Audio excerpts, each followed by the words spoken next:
जी तो स्टूडेंट्स अब जो हम देख रहे हैं ग्राफिकल रिप्रेजेंटेशन में वो हम देखेंगे टू डायमेंशनल बार चार्ट या टू डायमेंशनल बार डायग्राम भी इसको कहा जाता है। वन डायमेंशनल में हमने देखा था कि जब हमने बार्स बनाए थे तो उसमें हमने जस्ट क्या किया था, उसकी लेंथ को हमने कंसीडर किया था, उसकी विड्थ हमने सेम रखी थी। तो वन डायमेंशनल जो हमारे पास चार्ट थे उसमें जस्ट जो चीज़ कंसीडर की गई वो थी जस्ट उनकी लेंथ। लेकिन अब टू डायमेंशनल जो है, टू डायमेंशनल जो बार चार्ट्स हैं बनेंगे हमारे पास, इसमें हम लोग क्या करेंगे, हमारे पास जो बोथ हमारे पास उसका लेंथ और ब्रेथ होगी, इस दोनों को हम लोग क्या करेंगे, कंसीडर करेंगे चार्ट को ड्रॉ करते टाइम। अब इसमें क्योंकि हमारे पास टू डायमेंशनल है तो हमारे पास एक्स एक्सिस और वाई एक्सिस दोनों की करस्पॉन्डिंग हमारे पास क्या होगा, जो वैल्यूज़ होंगी उनको यूज़ करके हम लोग बार्स को बनाएंगे। तो अब जब हम बार ड्रॉ कर रहे होंगे तो जस्ट बार की हाइट डिपेंड नहीं होगी, बार की जो विड्थ होगी कि भी उसकी ब्रेड्थ कितना हमने रखनी है वो भी डिपेंड कर रही होगी जो हमारे पास वैल्यूज़ होंगी उस पर। तो इस वजह से जो टू डायमेंशनल डायग्राम है इसको एरियल या फिर सरफेस डायग्राम भी कहा जाता है। तो इसमें जो हमारे पास पहली टाइप है टू डायमेंशनल बार चार्ट में, वो पहली है, इसको रेक्टेंगल्स या सब डिवाइडेड रेक्टेंगल्स भी इसको कहा जाता है। तो जब हम इसको बना रहे होंगे तो इसमें क्या होगा, ये जो है it based on area principle to represent a quantity by rectangle. इसमें क्या होगा, ये जो हमारा रेक्टेंगल्स है या सब डिवाइड रेक्टेंगल्स है, ये हमारे किस प्रिंसिपल पे बेस कर रहा होगा, एरिया प्रिंसिपल पे बेस कर रहा होगा। और एरिया आपके पास क्या होता है, और जो बार होता है उसको हम रेक्टेंगल कह रहे होते हैं।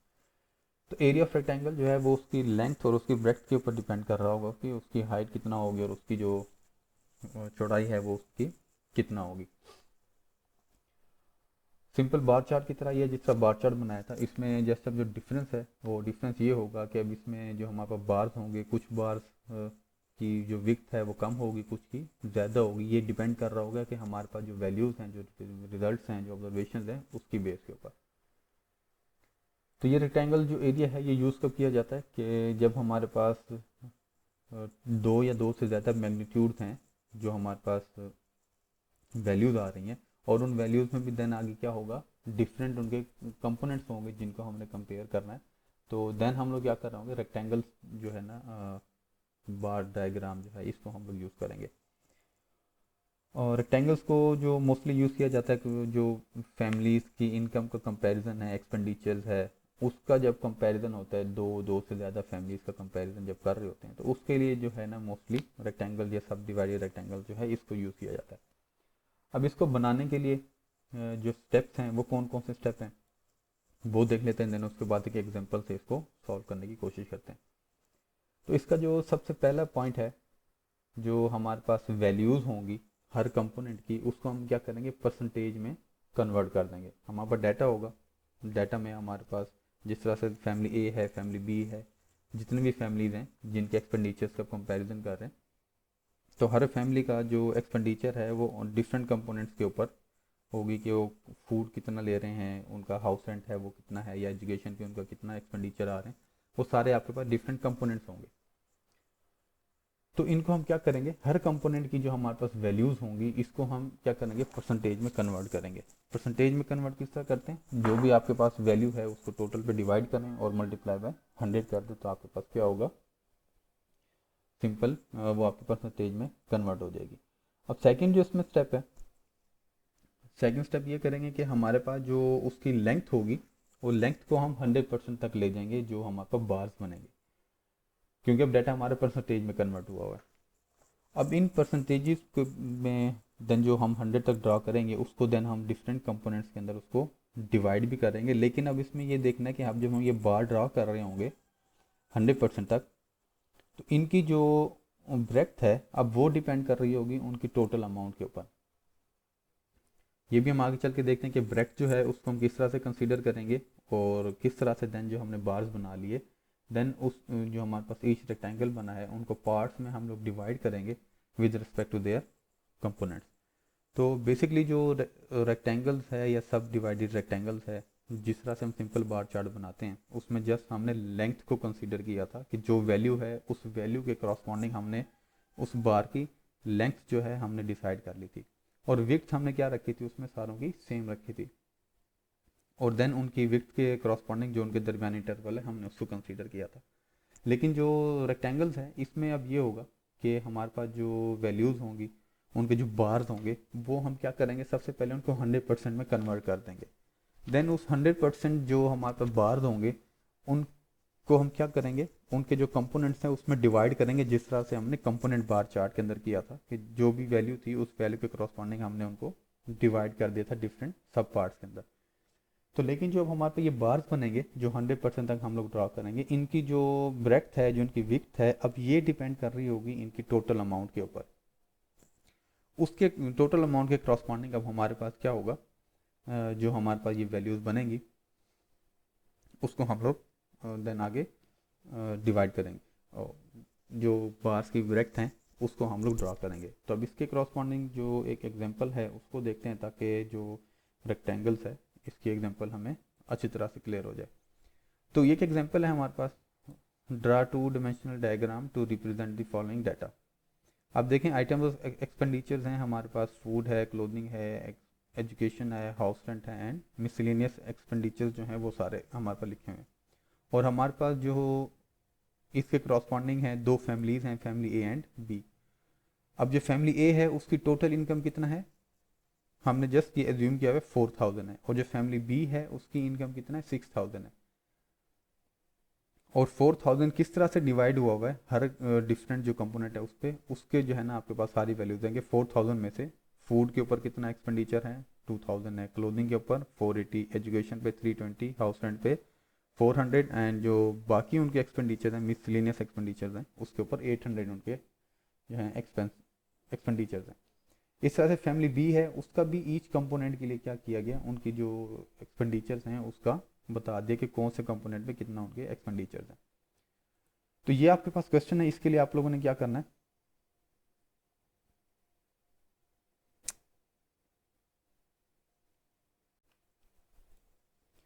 अब इस एग्जांपल को हम लोग सॉल्व करेंगे और देखेंगे कि किस तरह से हम लोग इसको जो रेक्टेंगल्स है बार चार्ट उसको हम ड्रा कर सकते हैं। इसके पॉइंट्स आपने याद रखना है, सबसे पहले स्टेप में हमने इनको परसेंटेजेस में कन्वर्ट करना है। देन उसके बाद उसको जो उसकी जो ब्रेड्थ है दो बार्स की, अब देखें दो फैमिलीज हैं हमारे पास, फैमिली और भी, तो अब हमारे पास दो जो है रेक्टेंगल्स बनेंगे, रेक्टेंगल जो बार बनेंगे हमारे पास दो होंगे। तीन होते तो हमारे पास तीन बन जाते। तो जितने हमारे पास इस तरह से मेजर हमारे पास कह लें कि कैटेगरीज होंगी वो जितनी होंगी उतने ही हमारे पास उसके बार्स बनेंगे। तो अब हमारे पास यहाँ पे दो, क्योंकि हमारे पास मेन जो फैमिलीज हैं गिवन है तो हमारे पास दो बार्स बनेंगे। तो सबसे पहले हमने क्या करना है, जो हमारे पास डाटा है उसको हम परसेंटेज में कन्वर्ट कर देंगे। परसेंटेज में कन्वर्ट करने का क्या तरीका है, अब फैमिली ए की जो वैल्यूज़ हैं इसको हम लोग परसेंटेज में कन्वर्ट करते हैं। परसेंटेज होता है कि आपके पास जो वैल्यूज़ हैं उसको आप डिवाइड करें टोटल पे। तो अब हमारे पास जो पहली वैल्यू है फैमिली ए के लिए हमारे पास है फूड, फूड का है 2000 और टोटल कितना है 4000। तो 2000 को डिवाइड करेंगे 4000 पे और मल्टीप्लाई करेंगे 100 से, तो आपके पास फूड के लिए जो परसेंटेज है वो आपके पास सिंपली यहाँ पे कंप्यूट हो जाएगी। इसी तरह से जो क्लोथिंग है अब इसके लिए भी हम लोग इसकी परसेंटेज फाइंड कर लेंगे। तो हमारे पास क्लोथिंग के ऊपर जो एक्सपेंसेस हैं जो एक्सपेंडिचर हैं वो कितना है 480। अब 480 को हम लोग क्या करेंगे डिवाइड करेंगे 4000 पे और इसको मल्टीप्लाई करेंगे 100 से, तो हमारे पास उसकी परसेंटेज आएगी जो कि 12 के बराबर है। इसी तरह से नेक्स्ट हमारे पास है एजुकेशन। एजुकेशन की जो हमारे पास एक्सपेंडिचर है वो है 320। अब 320 को डिवाइड करेंगे 4000 पे मल्टीप्लाई करेंगे 100 के साथ, तो हमारे पास आंसर आएगा 8%। इसी तरह से हाउस रेंट है, उसके जो एक्सपेंडिचर्स हैं वो हैं 400 को डिवाइड करेंगे 4000 पे, तो आंसर उसका मल्टीप्लाई बाय 100, तो उसका आंसर आया हमारे पास 10%। इसी तरह से 800 को हमने डिवाइड किया 4000 पे जो कि मिसलेनियस एक्सपेंडिचर्स हैं, मल्टीप्लाई बाय 100, तो इसका आंसर आया 20%। ऑब्वियसली बात है अब ये परसेंटेज हैं इनको प्लस करेंगे तो ये हमारे पास 100% के बराबर ही आएगा। तो सबसे पहला स्टेप था कि हमारे पास जो फैमिलीज़ थी उन दोनों फैमिलीज़ के लिए हमने क्या करना है, जो परसेंटेजेस हैं वो परसेंटेजेस हम लोगों ने फाइंड कर लेनी है। फैमिली बी के लिए भी सेम है। इसकी जो फूड के ऊपर एक्सपेंडिचर है वो है 3000। 3000 को हम डिवाइड करेंगे 6000 पे, मल्टीप्लाई करेंगे 100 से, तो हमारे पास पहली परसेंटेज आ जाएगी। इसी तरह से क्लोथिंग है, 750 को डिवाइड करेंगे 6000 पे, मल्टीप्लाई बाय 100 तो 12.5। 400 को डिवाइड करेंगे 6000 पे, मल्टीप्लाई बाय 100 तो आंसर हमारे पास आया 6.67। इस तरह से 750 को डिवाइड करेंगे 6000 पे, 100 से मल्टीप्लाई करेंगे, और 1100 को डिवाइड करेंगे 6000 पे और मल्टीप्लाई करेंगे 100 के साथ। तो हमारे पास जो वैल्यूज़ थी वो अब देखें हमारे पास क्या होगी, परसेंटेज में कन्वर्ट होगी। अब परसेंटेज में कन्वर्ट करने के बाद जो वेरी नेक्स्ट स्टेप होगा हमारे पास, उसमें हमने ये काम करना है कि हमने दोनों फैमिलीज़ के लिए क्यूमुलेटिव फ्रीक्वेंसी फाइंड कर लेनी है। तो क्यूमुलेटिव फ्रीक्वेंसी का पता है आप लोगों को किस तरह से फाइंड करनी है, हम पहले इस चीज़ को डिस्कस कर चुके हैं। तो क्यूमुलेटिव फ्रीक्वेंसीज हमारे पास कंप्यूट हो गई, और क्यूमुलेटिव फ्रीक्वेंसी है, परसेंटेजेस है, आप जब भी फाइंड करेंगे तो आप, क्योंकि हम लोग परसेंटेज कर रहे हैं तो क्यूमुलेटिव परसेंटेज हमारे पास होगी। तो लास्ट ग्रुप की जो आपके पास क्यूमुलेटिव परसेंटेज होगी, तो ये आपके पास टोटल परसेंटेज के इक्वल हमेशा रहेगी। अगर आपकी इक्वल नहीं है तो इट मीन्स कि आपने उसको प्लस करते टाइम कोई ना कोई मिस्टेक किया, कोई चीज़ स्किप कर गए दरमियान में। तो ये इसको चेक करने का तरीका है कि आपने जो क्यूमुलेटिव फ्रिक्वेंसी है या क्यूमुलेटिव परसेंटेजेस हैं या कोई भी क्यूमुलेटिव चीज़ आप फाइंड करना चाह रहे हैं तो वो आपने ठीक फाइंड किया या नहीं। तो हमारे पास नेक्स्ट स्टेप क्या होगा, हमने क्यूमुलेटिव फ्रिक्वेंसीज को फाइंड कर लेना है। तो सबसे पहला स्टेप परसेंटेजेस फाइंड की ईच कंपोनेंट के लिए, और उसके बाद हमने उन परसेंटेजेस को क्यूमुलेटिव परसेंटेजेस में भी कन्वर्ट कर दिया। उसके बाद अब हम बनाएंगे बार्स। अब देखें ये जो बार आपको शो हो रहा है, इसमें आप लोग देख सकते हैं जो फैमिली ए का जो हमारे पास बार है as compare to family B के बार के, हमारे पास उसकी जो ब्रेड्थ है वो कम है। अब ये ब्रेड्थ आपने किस तरह कंप्यूट करनी है, आपने ये नहीं करना कि एक की ब्रेड्थ अपनी मर्जी से कम रखते हैं दूसरे की अपनी मर्जी से ज़्यादा रख लें। इसमें ये होगा आपके पास दो फैमिलीज हैं, फैमिली ए और फैमिली बी। अब इनमें देखें एक का है 4000, दूसरे का है 6000। तो अब यहाँ पे सिंपल हम ये करेंगे, आप 6000 को डिवाइड करोगे 4000 पे। जब 6000 को 4000 पे हम लोग डिवाइड करेंगे, चलिए अगर मैं इसको यहाँ पे लिखूँ 6000 डिवाइडेड बाई 4000, तो इसका जो आंसर हमारे पास आता है वो आता है 1.5। मीन्स के जो हमारे पास फैमिली बी है एज कम्पेयर टू फैमिली ए, वो कितना उसका ज़्यादा है, 1.5 जो है उसकी ब्रेड्थ जो है क्या होगी, ज़्यादा होगी। तो मीन्स कितना, अब हमने फैमिली ए की जो बार बनाया उसकी हमने जो भी ब्रेड्थ रखी, उस ब्रेड्थ में इस फैमिली का जो बार बना इसका हाफ मज़ीद उसमें ऐड करके उसको हम क्या कर देंगे, एक्सटेंड करके बनाएंगे। तो इस तरह से जो आपके फैमिलीज की ब्रेड्थ है वो आप लोगों ने कंप्यूट करनी है। तो फैमिली ए के लिए हमने जो बार बनाया उसका 1.5 जो है, तो वो हमने क्या किया, जो फैमिली बी की हमने बार बनाया था उसकी ब्रेड्थ हमने उससे उतनी ज़्यादा रखी। तो आपके पास ये बार्स बन जाएंगे। बार्स बनने के बाद आपने इनकी डिवीजन बाद में करनी है। पहले आपके पास जब आप लोग बार बनाओगे तो सिंपल आप लोगों के पास इस तरह से ये बार बन जाएगा, बिल्कुल ब्लैंक होगा। इसको हम लोग ब्लैंक भी कर लेते हैं, दिस इस तरह से आप लोगों के पास एक बिल्कुल सिंपल बार बन जाएगा। सबसे पहले आपने इस बार बनाना है, उसमें एक चीज़ क्या रखनी है कि दोनों बार्स क्या होंगे 100% तक की हम लोग ड्रा करें, क्योंकि अब डाटा हमारा 100% में परसेंटेज में कन्वर्ट है, और परसेंटेज हमारे पास कितनी होगी, 100% ही होगी। तो आपके जो दोनों बार्स हैं उनकी जो लेंथ है अब वो परसेंटेज के ऊपर है, और परसेंटेज हमारे पास टोटल कितना है, 100 दोनों के लिए। तो इस वजह से दोनों की जो बार्स की लेंथ है वो 100% तक ही बनेगी। अब जो सेकंड चीज़ होगी वो होगी उनकी ब्रेड्थ। उनकी ब्रेड्थ डिपेंड करेगी इन दोनों के जो टोटल है, टोटल को डिवाइड करने के बाद आपके पास जो आंसर आएगा उस आंसर की बेस के ऊपर हम लोग क्या कर रहे होंगे, दोनों की ब्रेड्थ को डिसाइड कर रहे होंगे। तो हम लोगों ने दोनों की बार्स बनाए, एक की जो ब्रेड्थ है वो कम रखी, दूसरे की उससे ज़्यादा रखी, क्योंकि हमारे पास जो फैमिली बी है उसका टोटल ज़्यादा है एज कम्पेयर टू फैमिली ए के। अब इसको हमने डिवाइड करना है। अब हम इसको डिवाइड करने के लिए जो हमने क्यूमुलेटिव फ्रीक्वेंसीज फाइंड की हैं, इस क्यूमुलेटिव फ्रीक्वेंसीज के थ्रू आप उसको ईजिली जो उनके कट पॉइंट्स हैं वो आप लगा सकते हो। अगर आप क्यूमुलेटिव फ्रीक्वेंसी नहीं फाइंड करोगे तो कट पॉइंट्स लगाते टाइम आपके एरर बहुत ज़्यादा हो जाएंगे। तो इस वजह से क्यूमुलेटिव फ्रीक्वेंसी आप लोगों ने लाजमी है फाइंड करनी है। अब क्यूमुलेटिव फ्रीक्वेंसी में किस तरह से हम कट पॉइंट लगाएंगे। अब पहली चीज़ है हमारे पास फूड।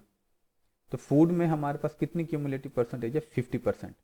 तो आप देखो 50% हमारे पास इधर एग्जिस्ट कर रहा है। तो हमने क्या किया कि हमारे पास जो 50% था, 50% के क्रॉसपॉन्डिंग हमने क्या किया कि इस तरह से लाइन ड्रॉ कर दी। उससे क्या करेंगे, जो हमारा बार है वो उस ये लाइन आपके पास जस्ट बार के ऊपर लगेगी, आपने इसके साइड पे लाइन ड्रॉ करनी। तो अब 50% से नीचे वाला जो एरिया है ये आपका किसका है, फूड का है। ये जो मैंने फैमिली ए का बार बना हुआ आपको नज़र आ रहा है, इसमें मैंने क्या किया, यहाँ पे लिख भी दिया है कि ये पहला बार पोर्शन किसका है, सेकंड, थर्ड, फोर्थ।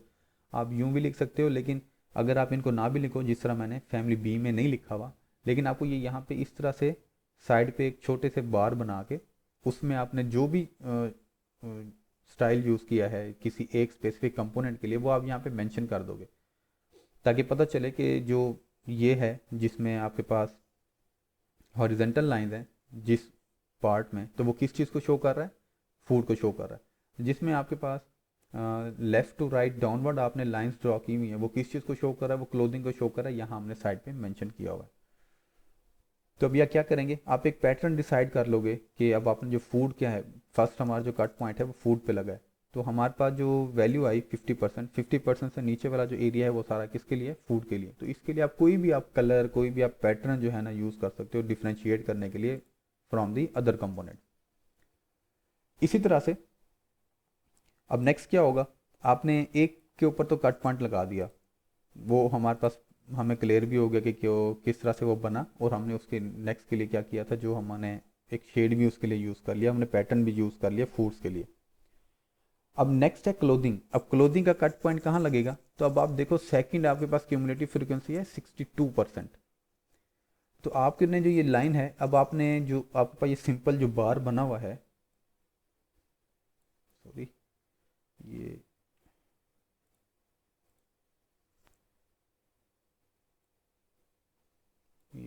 सर्व हो गया।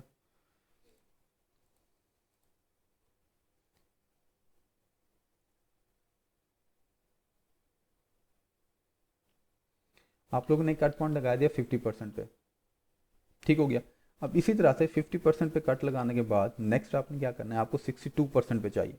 तो 62% के क्रॉसपॉन्डिंग आपने क्या करना है, इस तरह से एक लाइन ड्रा कर देनी है जो कि आपके सेकंड कंपोनेंट को शो कर रहा है। आपने उस सेकंड कंपोनेंट के लिए देन कोई भी पैटर्न यूज़ कर लेना है। अब सेकंड कंपोनेंट का जो पैटर्न है वो जो आप यूज़ करोगे, ये जो आपने सेकंड लाइन ड्रॉ की है और जो फर्स्ट लाइन ड्रॉ की थी, फर्स्ट और सेकंड लाइन के दरमियान जो एरिया आपके पास बनेगा वो आपके पास बनेगा क्लोथिंग का। तो देखें 50% के बाद जो 62% वाला एरिया है, तो इन फर्स्ट और सेकंड के दरमियान जो एरिया मैंने यहाँ पे डाउनवर्ड लाइन ड्रॉ की हुई है लेफ्ट टू राइट, और ये मैंने पैटर्न यूज़ किया है क्लोथिंग के लिए। इसी तरह से जब आप ये भी ड्रॉ कर लेंगे, तो इसको ड्रॉ करने के बाद अब आपको नेक्स्ट के लिए चाहिए। तो नेक्स्ट जो आपके पास कंपोनेंट है, नेक्स्ट कंपोनेंट हमारे पास है एजुकेशन का। एजुकेशन का जो कट पॉइंट है वो हमारे पास लगेगा 70% पे। तो 62 से ऑनवर्ड जब आप कट पॉइंट लगाओगे, 70% जहाँ पे आपके पास आ रहा होगा यहाँ पे वाई एक्सिस के ऊपर, तो उसके क्रॉसपॉन्डिंग आपने उस बार के ऊपर एक कट पॉइंट लगा देना। तो अब सेकंड और थर्ड जो आपने पॉइंट्स बनाए हैं, इन पॉइंट्स के दरमियान का जो एरिया है वो एजुकेशन को शो कर रहा होगा। इसके लिए भी आपको एक पैटर्न डिसाइड कर लोगे। तो हमने इसके लिए जो पैटर्न डिसाइड किया वो हमने डाउनवर्ड पैटर्न यूज़ किया, सॉरी जो वर्टिकल लाइंस है हमने वो यूज़ की हुई है। तो जो पैटर्न है जो वर्टिकल लाइन वाला है वो हमने एजुकेशन के लिए डिसाइड कर लिया। इसी तरह से देन नेक्स्ट है, नेक्स्ट हमें कट पॉइंट चाहिए हाउस रेंट के लिए, और हाउस रेंट जो है हमारे पास वो है 80% पे। तो इसी तरह से जो हमने एजुकेशन का कट पॉइंट लगाया था 70% पे, उस 70% से ऑनवर्ड आपने देखना 80% कहाँ तक है। तो 80% के सामने जो भी पॉइंट आएगा तो हम उस बार के वहाँ पे कट पॉइंट लगा देंगे। तो एजुकेशन का कट पॉइंट और हाउस रेंट के कट पॉइंट के दरमियान का जो एरिया है, अब ये किसको शो कर रहा होगा, ये हाउस रेंट को शो करेगा। तो इसके लिए भी हम कोई एक डिफरेंट पैटर्न यूज़ कर लेंगे। तो इसमें देखें मैंने डॉट डैश जो है ना यूज़ कर लिए, हॉरिजेंटल डैशेस मैंने यूज़ कर लिए ताकि पैटर्न डिसाइड हो जाए हाउस रेंट को जो ये पार्ट है हॉरिजॉन्टल डैशेस वाला, ये किसको डिनोट कर रहा है, ये हाउस रेंट को शो कर रहा है। तो इस तरह से आपके पास ये कट पॉइंट बनेगा। और इससे ऊपर वाला जो है अब ये लास्ट है हमारे पास, तो इस वजह से हमने उसको ऐसा ही मैंने उसको ब्लैंक छोड़ दिया, उसको मैंने वाइट ही रखा कि भी जो जस्ट हमारे पास वाइट जो सिंपल है, जो जिसमें कोई पैटर्न यूज नहीं किया गया, वो मिसलिनियस एक्सपेंडिचर्स को शो कर रहा है। तो इस तरह से आपके पास क्या बनेगा, ये बार बन जाएगा। आपने ये बार बनाया, इस तरह से डिवाइड होगा, डिवाइड होने के बाद आप इसमें पैटर्न्स ड्रॉ करोगे, पैटर्न ड्रॉ करोगे तो आपके पास इस तरह से जो फैमिली ए का बार है, ये फैमिली ए का कंप्लीट बार आपके पास बन जाएगा। इसी तरह आप ड्रॉ करोगे फैमिली बी का। अब फैमिली बी का जो हमने बार ड्रा करना है, हमें पता है कि इन दोनों के दरमियान जो डिफरेंस है वो अप्रॉक्सीमेटली तकरीबन 50% का डिफरेंस आ रहा है दोनों में, क्योंकि ये 1.5 है और 1 से ऊपर जितना भी डिफरेंस होगा ये उतने परसेंट क्या होगा, जो है वैल्यूज आपकी इंक्रीज कर रही होती है। तो अब फैमिली बी के लिए जो हम बार ड्रा करेंगे, जो हमने फैमिली ए के लिए बार ड्रा किया था, उससे हम क्या करेंगे, थोड़ा उसकी जो विड्थ होगी उसके 50% तक हम उसको इंक्रीज कर देंगे। तो इस तरह से अब देखें हमारे पास जो बार की जो ब्रेथ है वो आप लोग देख सकते हो कि वो हमारे पास इंक्रीज हो जाएगी। तो इस तरह से देन आप एक्स एक्सिस के ऊपर फैमिली बी के लिए क्या करोगे, एक बार को ड्रा करोगे जिसकी जो विड्थ है जो फैमिली ए है उससे तकरीबन हाफ ज़्यादा होनी चाहिए। तो हमने ड्रॉ कर लिया। अब सेम उसी पैटर्न पे जिस तरह से हमने फैमिली ए के लिए कट पॉइंट्स लगाए थे, तो हम इस तरह से कट पॉइंट लगाते जाएंगे। अब जो फर्स्ट हमारे पास कंपोनेंट है वो फूड है। फैमिली बी के लिए जो फूड की क्यूमुलेटिव फ्रीक्वेंसी है वो कितना है, 50%। तो 50% के ऊपर हमारा कट पॉइंट आएगा। इसी तरह से नेक्स्ट है हमारे पास 62.5 और वो किसके लिए है, क्लोथिंग के लिए। तो फैमिली बी के लिए अब 62.5 के ऊपर हम क्या करेंगे, कट पॉइंट ड्रॉ करेंगे और उसमें हम सेम पैटर्न यूज करेंगे जो हमने फैमिली ए के लिए क्लोथिंग का पैटर्न यूज किया था, और फूड के लिए भी फैमिली बी में सेम पैटर्न यूज करेंगे जो हमने फैमिली ए में यूज किया था। बेसिकली हमारे पास जो कंपोनेंट होते हैं, हम हर कंपोनेंट के लिए एक स्पेसिफिक पैटर्न जो है ना डिसाइड कर लेते हैं कि फूड के लिए हमने जब जितने भी हमारे पास फैमिलीज हैं तो उनके लिए फूड के लिए हम क्या करेंगे, हॉरिजॉन्टल लाइंस ही क्या करेंगे, ड्रॉ करेंगे जो कि फूड को शो कर रहा होगा। इस तरह से जब आपने क्लोथिंग के लिए डिसाइड कर लिया, लेफ्ट टू राइट डाउनवर्ड आपने लाइन ड्रॉ करनी है। तो ये हमने पैटर्न डिसाइड कर दिया क्लोथिंग के लिए। अब फैमिली ए है, फैमिली बी है, आगे चाहे 10 फैमिलीज और हों, जब उनके लिए हम ये रेक्टेंगल्स या सब डिवाइडेड रेक्टेंगल्स बार बना रहे होंगे तो ये पैटर्न हमारा हमेशा क्लोथिंग के लिए ही यूज़ होगा। ये नहीं करना कि क्लोथिंग में आपने एक दफ़ा यूज़ किया और नेक्स्ट में आप इस पैटर्न को एजुकेशन के लिए यूज़ कर दें, इस तरह नहीं होगा। इसी तरह से नेक्स्ट हमारे पास एजुकेशन है, और एजुकेशन का जो कट पॉइंट है वो आएगा 69.17% पे। तो अब क्या होगा, इसी तरह से यहाँ पे देखेंगे 69.17% के क्रॉसपॉन्डिंग हम लोग लाइन ड्रॉ करेंगे, और उस लाइन को ड्रॉ करने के बाद जो हमारे पास एरिया आएगा उसको हम यूज़ कर लेंगे सेम पैटर्न पे जो हमने एजुकेशन के लिए रखा, और वो हमारे थी वर्टिकल लाइन। देन है हाउस रेंट। हाउस रेंट के लिए अब हम देखेंगे कि उसका कट पॉइंट कहाँ लगेगा, वो लगेगा 81.67% पे। तो 81.67% के क्रॉसपॉन्डिंग हम क्या करेंगे, लाइन ड्रॉ करेंगे, जो एरिया हमारे पास आएगा। अब हाउस रेंट के लिए हमने हॉरिजेंटल डैश जो लाइन है हमने उसको यूज़ किया हुआ था, तो यहाँ पे भी हम क्या करेंगे, जो डैश लाइंस हैं हम उसको ड्रॉ करेंगे, और ताकि हमारे पता चले कि फैमिली बी के लिए जो ये पोर्शन है ये किसको शो कर रहा है, हाउस रेंट को। और देन मिसलिनियस एक्सपेंडिचर्स हैं उसके लिए हमने क्योंकि ब्लैंक ही रखा था तो अब हम उसको ब्लैंक ही रहने देंगे। तो इस तरह से जो बेसिकली हमारे पास रेक्टेंगल या सब डिवाइडेड रेक्टेंगल बार चार्ट हैं वो हमारे पास ड्रॉ होते हैं सिंपल बार चार्ट में। और इनमें जो फ़र्क ये है कि जो रेक्टेंगल्स हैं ये हमारे पास परसेंटेज के ऊपर बनते हैं,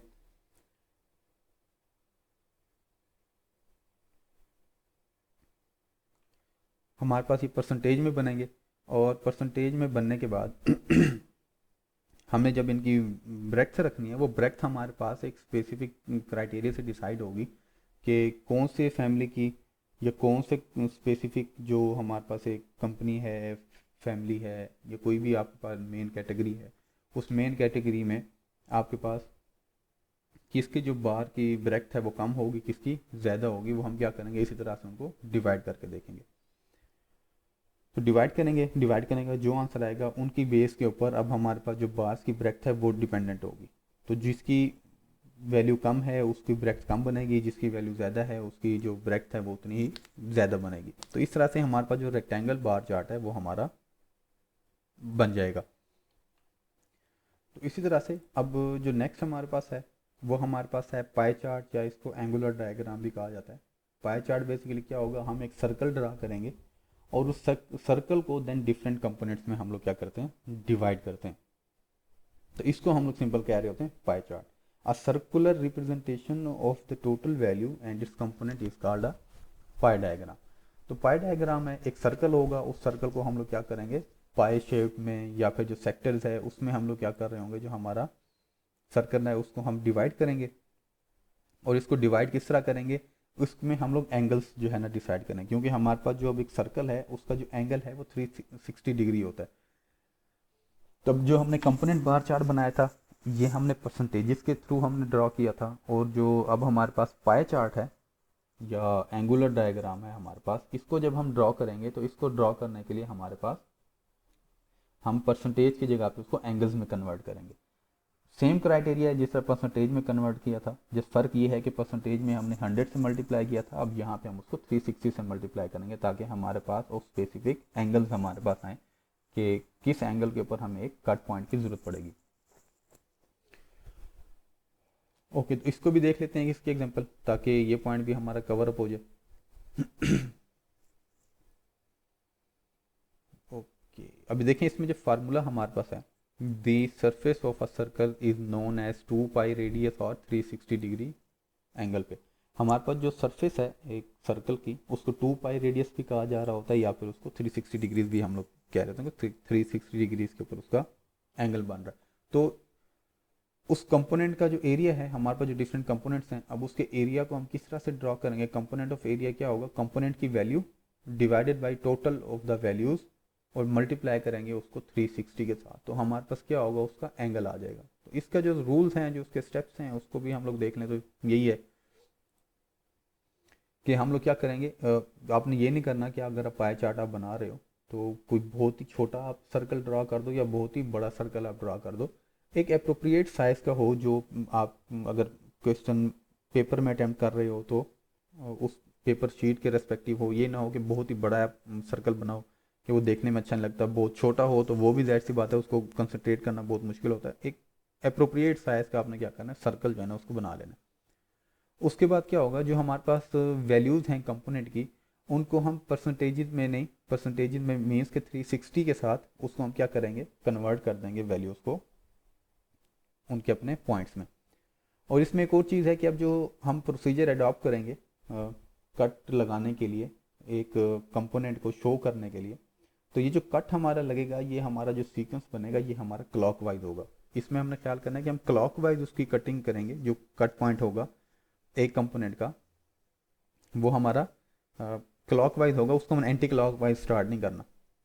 और जो सबसे ज़्यादा एंगल वाला हमारे पास कंपोनेंट होगा उसको हम पहले ड्रा करेंगे, यानी मीन हमने डिसेंडिंग ऑर्डर में जो कट पॉइंट होंगे सर्कल पे हम उनको ड्रॉ करेंगे। और ड्रॉ इस तरह से हमारे पास बनेगा ये पाई चार्ट, और हम इनके कट पॉइंट लगाएंगे।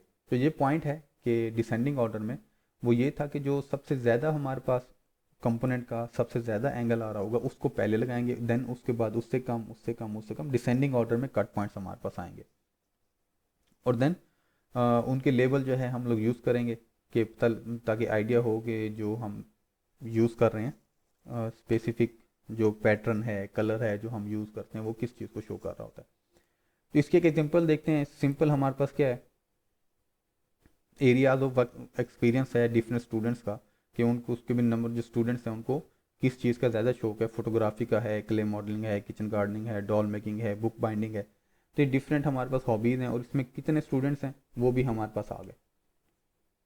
तब सबसे पहला स्टेप हम क्या करेंगे, ये जो हमारे पास वैल्यूज़ हैं इसको हम एंगल्स में कन्वर्ट करेंगे। एंगल में कन्वर्ट करने का तरीका हम लोगों ने देखा कि सबसे पहले आप क्या करोगे, आपके पास जो क्वेश्चन है इसका टोटल फाइंड कर लो। टोटल किस तरह होगा, इन सारी वैल्यूज़ को हम क्या करेंगे, ऐड करेंगे तो हमारे पास ये टोटल आ जाएगा। अब हमने परसेंटेज नहीं, परसेंटेज की जगह पे angle of this circle find करना है। तो आप लोग यहाँ पे देख सकते हो जो हमारे पास पहली वैल्यू है 6 है, 6 को डिवाइड किया हमने 120 पे। अगर परसेंटेज में कन्वर्ट करना होता तो 100 से मल्टीप्लाई करते, लेकिन अब क्योंकि हमने इनको कन्वर्ट करना एंगल्स में, तो हम इसको मल्टीप्लाई कर रहे हैं 360 के साथ, तो हमारे पास जो रिजल्ट आया वो आया 18 डिग्रीज। इसी तरह से 30 को डिवाइड किया 120 पे, मल्टीप्लाई किया 360 के साथ, तो जो रिजल्ट हमारे पास आया वो आया 90 डिग्रीज। इसी तरह से 48 divided by 120 multiply by 360, answer आया 114 डिग्रीज। इस तरह से 12 को डिवाइड किया 120 पे, मल्टीप्लाई किया 360 के साथ, आंसर आया 36 डिग्रीज। इसी तरह से 24 है, डिवाइड किया 120 पे, मल्टीप्लाई किया 360 के साथ, तो हमारे पास जो एंगल आया वो क्या आ गया 72 डिग्रीज है। तो अब क्या करेंगे, एक सर्कल ड्रा करेंगे और उस सर्कल पे हम लोग क्या करेंगे, एक कट पॉइंट जो है ना लगाते जाएंगे। तो इस शेप में आपके पास क्या बनेगा, जो एक डायग्राम है वो आपके पास बन जाएगी।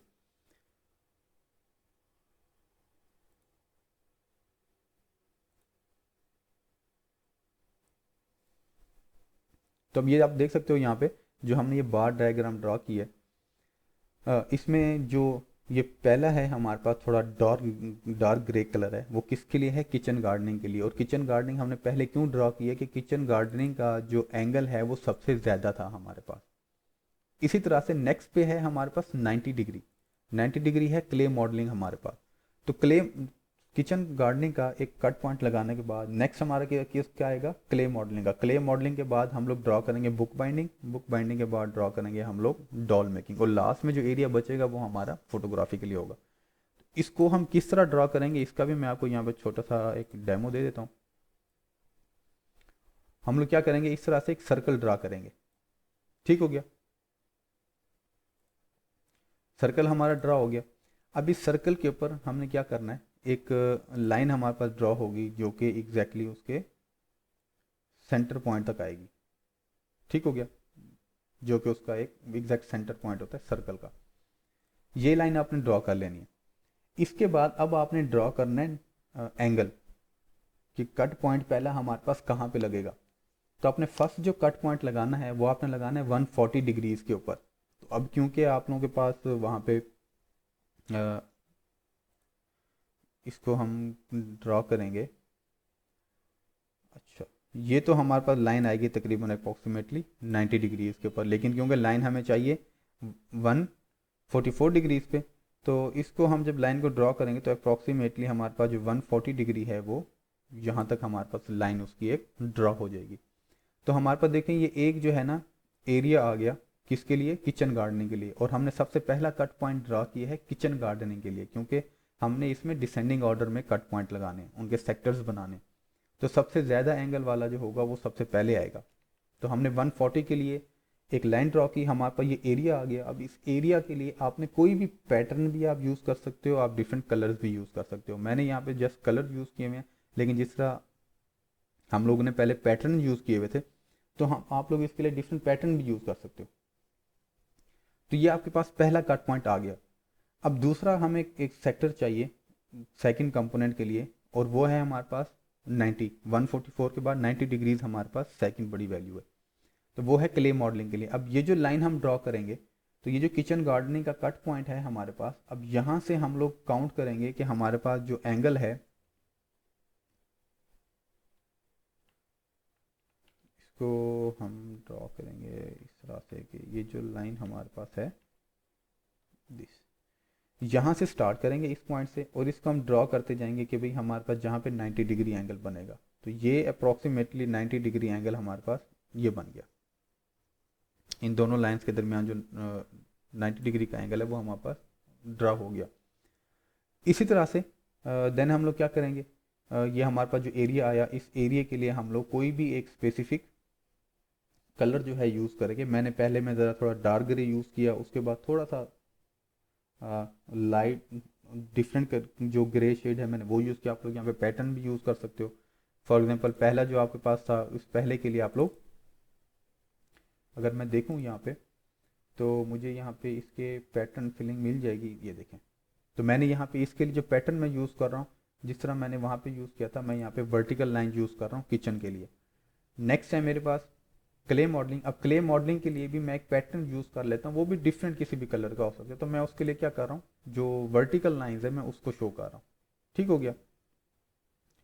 और इसके जो बॉर्डर्स हैं उसको मैं एक सॉलिड जो लाइन है उससे भी सेपरेट ऑफ कर देता हूँ ताकि डिफ्रेंशिएट अच्छी तरह हो जाए। ये हमारे पास, मैंने उसके लिए क्या किया, एक डिफरेंट पैटर्न यूज़ कर लिया जो कि उसके कट पॉइंट पे शो कर रहा है। अब इसी में देखें, अब नेक्स्ट कट पॉइंट हमें चाहिए। नेक्स्ट कट पॉइंट हमें किसके लिए ज़रूरत पड़ेगी, वो हमें चाहिए बुक बाइंडिंग के लिए, क्योंकि सेकंड जो हमारे पास हाईएस्ट यहाँ पे एंगल है वो कौन सा है, बुक बाइंडिंग के लिए, जो कि हमारे पास 72 डिग्रीज के ऊपर लगेगा। तो 72 डिग्रीज के ऊपर मैं कट पॉइंट ड्रॉ कर रहा हूँ जो अप्रॉक्सीमेटली मेरे पास यहाँ तक आएगा। तो आपके पास ये एरिया आएगा। अब इस एरिया के लिए आप कोई भी डिफरेंट पैटर्न यूज़ कर सकते हो। तो मैं यहाँ पे चलें डिफरेंट पैटर्न यूज़ कर देता हूँ। अब डिफरेंट पैटर्न है, अब इसके लिए जो मैं पैटर्न यूज़ करना चाह रहा हूँ, ओहो सॉरी, ये कंप्लीट ही सिलेक्ट हो गया इसके लिए। तो इसके लिए जो मैं पैटर्न यूज़ करूँगा, तो पैटर्न मैं कोई भी यूज़ कर सकता हूँ, मेरे ऊपर डिपेंड कर रहा है। तो इसको मैं यूज़ कर लेता हूँ, लेट्स से जो हमने left to right downward line use की थी, अब मैं उसी को यूज़ कर रहा हूँ। और ये हमारे किसको शो कर रहा होगा, बुक बाइंडिंग को, जो कि हमने साइड पे मेंशन करना है, वो भी दिखाता हूँ, ये साथ में मेंशन भी हो रहा है। इसी तरह से देन हमारे पास है बुक बाइंडिंग के बाद आएगा डॉल मेकिंग हमारे पास है। अब डॉल मेकिंग के लिए भी आप किसी भी किस्म का जो एंगल है, एंगल पे कट लगाने के बाद उसका कोई भी पैटर्न यूज़ कर सकते हो। तो इसके लिए मैं पैटर्न यूज़ कर रहा हूँ, जो मैंने डैश लाइंस जो ड्रॉ की हुई थी, उन डैश लाइंस को मैं यहाँ पे यूज़ कर लेता हूँ, ये आगे। और ये जो है रिमेनिंग है, इसको हम क्या करते हैं, इसको हम वाइट ही छोड़ देते हैं, मतलब इसको फिल ही नहीं करते किसी चीज़ से। तो वो हमारे पास क्या होगा, एक कंप्लीट जो है हमारे पास पाई चार्ट बन जाएगा। कट पॉइंट लगाना है। अब ये जो कट पॉइंट हमारे पास आया था बुक बाइंडिंग के लिए, अब इसके बाद जो हमारा नेक्स्ट कट पॉइंट है उसको हम देखेंगे। वो जो कट पॉइंट हमारा बनेगा वो हमारा आएगा 36 डिग्रीज के ऊपर, जो अप्रॉक्सीमेटली हमारे पास इतना आ जाएगा। और जो रिमेनिंग पार्ट है वो हमारे पास बचेगा, जो कि हमारे पास है फोटोग्राफी के लिए। तो इस तरह से हमारे पास ये कट पॉइंट आएंगे, इन कट पॉइंट को हम ड्रॉ करेंगे, और कट पॉइंट्स को ड्रॉ करने के बाद हमारे पास जो भी ये चार्ट बनेगा उसको हम जो सी भी शेड हमने यूज़ किया वो शेड देखें, यहाँ पे साइड में हमने मेंशन किया हुआ है कि ये जो हमारा एक क्राइटेरिया है, जो हॉरिजेंटल लाइंस हैं, वर्टिकल लाइन वाला जो पोर्शन है वो किसको शो कर रहा है। अच्छा, जो left to right downward lines draw की हुई है वो किस जो कंपोनेंट है उसको शो कर रहा है। अच्छा, जो हमारे पास जो हॉरिजेंटल डैश लाइंस वाला पोर्शन है वो किस कंपोनेंट को शो कर रहा है। तो ये सारी चीज़ें हम यहाँ पे मेंशन कर देंगे साइड पे। ये इस वजह से होगा ताकि जो भी रीडर है, जो भी व्यूअर है, उसको पता चले कि ये जो कंपोनेंट्स हमने बनाए हैं, ये कंपोनेंट बेसिकली किस चीज़ को डिनोट कर रहे हैं। तो अब देखें, जो किचन गार्डनिंग है उसके लिए हॉरिजेंटल लाइंस हैं, और जो क्ले मॉडलिंग है उसके लिए वर्टिकल लाइंस हमने ड्रॉ की हुई हैं, और जो बुक बाइंडिंग है उसके लिए डाउनवर्ड लेफ्ट टू राइट हमने लाइंस जो है ना वो ड्रॉ की हुई हैं।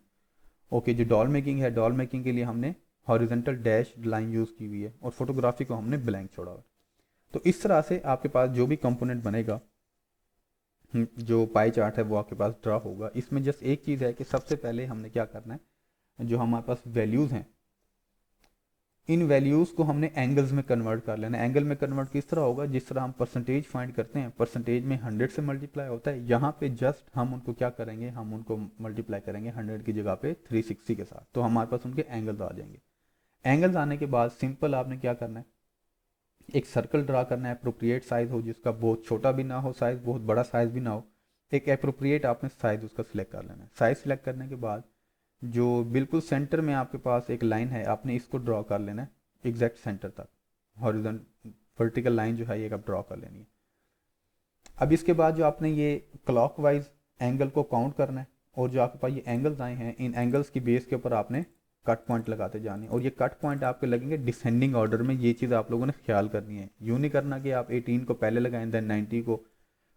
पाई डायग्राम में जो एक अप्रोप्रिएट पाई डायग्राम होता है उसमें हमेशा उसको डिसेंडिंग ऑर्डर में ड्रा किया जाता है।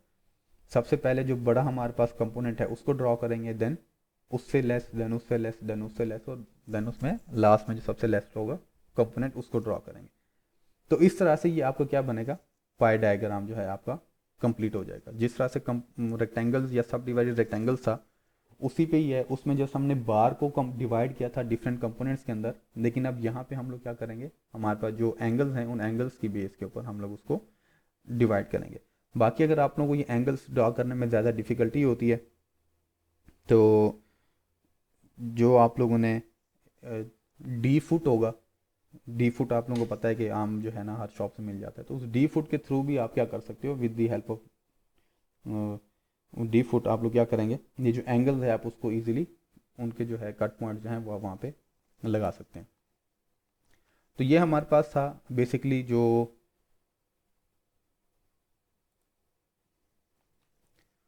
Pie chart. तो इसी तरह से नेक्स्ट अब देखेंगे पिक्टोग्राम है। पिक्टोग्राम बेसिकली एक नॉन डायमेंशनल है, ये 2 डायमेंशनल नहीं होता, लेकिन इसको ड्रॉ करने का जो तरीका है वो भी हम लोग देख लेते हैं। पिक्टोग्राम में क्या है कि हम कोई भी पिक्चर, कोई भी जो एक स्पेसिफिक शेप है किसी भी चीज़ को शो करने के लिए हम उसको जो है ना यूज़ करेंगे और पिक्टोग्राम को ड्रॉ करने के लिए। तो पिक्टोग्राम को किस तरह से ड्रॉ किया जाता है उसकी एग्जांपल देखते हैं। हमारे पास ये सिंपल क्या है, वैल्यूज़ हैं कि ईयर 2001 से 2002 में जो एडमिशन हुए स्टूडेंट्स थे वो 700 थे। देन 2002 से 2003 के दरमियान जो एडमिशन हुए वो कितना था, 600 था। एंड 2003 से 4 तक जो एडमिशन हुए वो 800 स्टूडेंट्स थे। अब इनको ड्रॉ करने का जो तरीका है वो सिंपल इस तरह से है कि आपने कोई भी एक स्केल जो है ना यूज़ करना है, जिसकी आप एक शेप, कोई किसी भी किस्म की शेप ले लेंगे। अब क्योंकि नंबर ऑफ स्टूडेंट्स है तो इस वजह से यहाँ पे हमने क्या किया हुआ है, एक ह्यूमन को यूज़ किया हुआ है। तो अब यहाँ पे देखें हमारे पास जो ये पिक्चर हम यूज़ कर रहे हैं, मैंने मेंशन कर दिया कि ये जो एक पिक्चर है ये एक पिक्चर इक्वल है 100 स्टूडेंट्स के बराबर। ये हमने उसका स्केल डिसाइड कर दिया कि एक पिक्चर मीन्स 100 स्टूडेंट। तब ये 2001 से 2 के दरमियान जो नंबर ऑफ स्टूडेंट्स का एडमिशन हुआ है उसको हम पिक्टोग्राम में जब कन्वर्ट करेंगे तो सिंपल हम क्या करेंगे, इस तरह से आपने क्या करना है, ये वर्टिकल लाइंस ड्रॉ कर लेनी है। तो आपने फिर उसमें क्या कर लेना है, ईयर्स को मेंशन कर देना है, ये 2001 से 2, 2 से 3, 3 से 4। तो अब हमारे पास ये 2001 से 2 के दरमियान जो एडमिशन्स थे वो 700 थे, और हमारे पास जो ये एक पिक्चर है ये 100 स्टूडेंट्स को शो कर रही है। तो आप देख सकते हैं मैंने ये जो ईयर है 2001 वाला, इसमें मैंने 7 जो है ना ये पिक्चर्स यूज़ की हैं, मीन्स के 700 स्टूडेंट हैं जिनका एडमिशन हुआ है ये 2001 से 2 के दरमियान। इसी तरह से 2002 से 3 के दरमियान कितने स्टूडेंट का एडमिशन हुआ ये हम देख सकते हैं, ये हमारे पास है 600। तो ये जो था हमारे पास ये 2002 से 3 तक, तो इसके लिए मैंने 6 पिक्चर्स को यूज़ किया। अगर आप इनको काउंट करना चाहें 1 2 3 4 5 एंड 6, तो मैंने 6 जो है ना पिक्चर्स ड्रॉ कर दी स्टूडेंट्स की। तो इट मीन्स के 600 स्टूडेंट हैं जिनका एडमिशन हुआ ईयर 2002 से 3 के दरमियान, और 3 से 4 के दरमियान कितने एडमिशन हुए थे, वो हमारे पास हुए थे 800। तो मैंने इस ईयर 2003 से 4 के लिए मैंने कितनी पिक्चर यूज़ की, 8 पिक्चर यूज़ की, 1 2 3 4 5 6 7 एंड 8। तो ये है सिंपल पिक्टोग्राम बनाने का तरीका कि आप उसके लिए कोई भी एक पिक्चर यूज़ कर सकते हैं। उस पिक्चर को आप एक स्पेसिफिक स्केल दे सकते हैं कि जो ये पिक्चर है ये कितने नंबर ऑफ स्टूडेंट्स है या कितने नंबर ऑफ आइटम्स जो है उसको शो कर रही है। तो ये हमारा एक पूरा तरीका था, पूरा पैटर्न हमने देखा कि 2 डायमेंशनल डायग्राम्स हों तो 2 डायमेंशनल डायग्राम्स में पाए है या रेक्टेंगल्स है उसको हम किस तरह से ड्रा कर रहे होते हैं, और हमने पिक्टोग्राम को भी देखा कि पिक्टोग्राम किस तरह से ड्रा हो रहा होता है। तो इसके बाद जो नेक्स्ट है हमारा वो अब हम लोग स्टार्ट करेंगे ग्राफ्स, मीन्स कि जो कंटिन्यूस हमारे पास